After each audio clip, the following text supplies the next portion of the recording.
Anybody who knows me knows I have a healthy dose of cynicism when it comes to government. However, I don't want to be oppressed. I don't want to live under somebody's thumb. I don't want to have people who are dumb as doorknobs making decisions for me. I don't want it. So I'm gonna do whatever I got to do to make sure that we start turning this ship around, so that we can at least try to creep towards democracy. That's what a creep is. It's towards democracy, not towards fascism. We're in it. A Black Executive Perspective now presents Need to Know with the award-winning hyphenated Dr. Nsenga Burton. Dr. Burton, what do we need to know?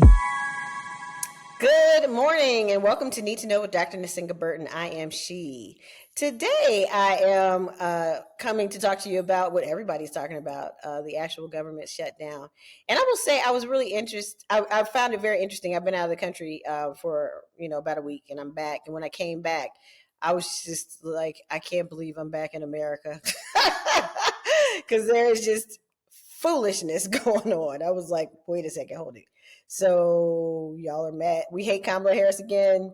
We are protesting her book, but where she's telling her version of her story, but not the president or Congress, who is about to have a shutdown. Okay, all right, cool. So I said nothing has changed. Anti-Black racism, anti-Black women racism, still at an all-time fever pitch. The government is still doing what it does, which is being ineffective. Those who are in power, we still have a bunch of people who are just completely severely underqualified in high-ranking positions in the government, and it is showing every single day. And there's a shutdown because they cannot reach an agreement, i.e. Democrats refuse to allow the GOP to force them into signing policies that will basically for all intents and purposes, hurt vulnerable populations, veterans, kids, old people, retirees, whatever terms you want to use. And the GOP is like, hey, this is part of our big, beautiful bill. You voted for it. And I always like to remind people, actually, Kamala Harris won the popular vote, just like Hillary Clinton won the popular vote. So the Electoral College voted for him. Which is why we need to reform the Electoral College, because I think it should be one person, one vote, and that's how we should be counting. But that's a discussion for another day. But what I want to say is, and what I need you to know is that we, and having traveled abroad, it just brought it home to me. We are not sliding into fascism. We're already in it. We're in it. And what you're seeing is a repeat of 45 behavior, this is what I said, like people who did vote for him, like you knew what you were getting, because it's really the same thing. It's just this time he surrounded himself with people who will not challenge him and who are going to just, walk with him lockstep. So we got a Secretary of Education this time who doesn't know the difference between A1 and AI, but is making decisions about the use of AI in classrooms in the country. So we got a lot of stuff going on. But what I need you to know is we are actually we're already in it. We're not sliding into it. It's not fascism creep. It's like we're creeping into it. And that's what I keep hearing.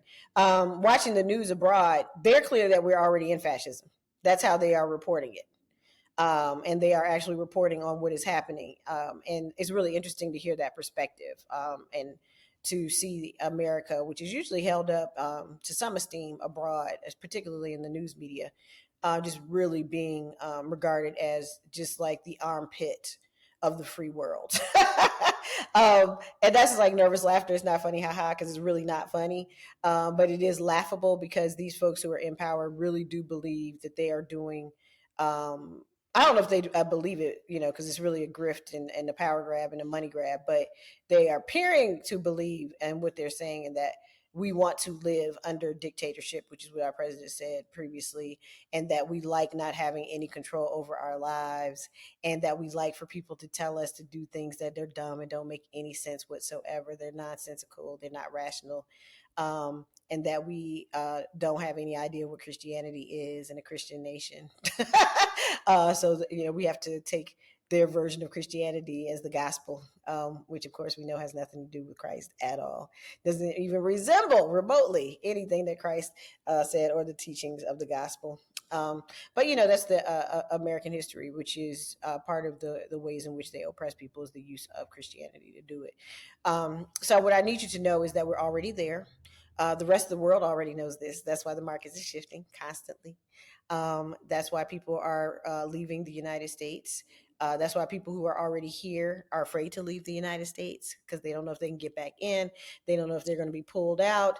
They don't know if, even if they are here legally, they don't trust that this inept government is going to be able to figure it out and say, oh, no, this person is a citizen, or, oh, this person is a legal resident, or this person is, fits this classification, so they're here legally.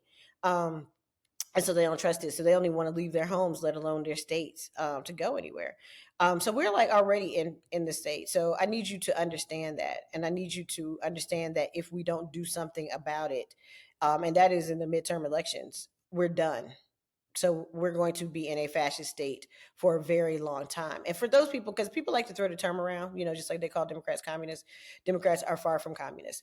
Just like they call people in the United States who sit on TikTok all day and talk shit, radicals, furthest thing from the radicals. Like you're not a radical if you're screaming on TikTok and not doing anything else. You're not a radical. And plus other people have to label you that. So, it's kind of like when crazy people call themselves visionaries, they're like, I'm a visionary.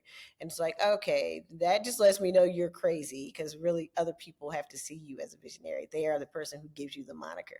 But that's another rant for another day. But what I need you to know is that we're already there. We have to do something. So I said previously, don't be scared. Don't be upset. Just do something. If you don't know what to do, write a check to an organization that is doing something. If you don't know what you should be thinking about, start now learning about your candidates, looking at their platforms and things of that nature, and figuring out how important these midterm elections are. You have to do something. You need to let, the government know in all shapes, forms, and sizes. While you're over here protesting a private citizen, no, go on over there across the street. There are lots of people you could be protesting. When you're over there protesting a private citizen, you could be protesting in other ways, and you could be engaging in conversation. You could be letting your money talk with. Letting your money speak for itself. An example is what happened with ABC and Hulu after the Jimmy Kimmel debacle, right? Lose $5 billion in a week. Yeah, they're going to change their tune. So I need you to know that there are ways to get some type of, or reclaim some type of power. There are ways to change the situation. But we cannot be caught up in, this person isn't perfect. My senator's John Ossoff. He said something, 10 years ago. I can't vote for him. I don't care who it is. It could be Mickey Mouse. I don't care who it is. You better vote for the person who's going to help turn this thing around.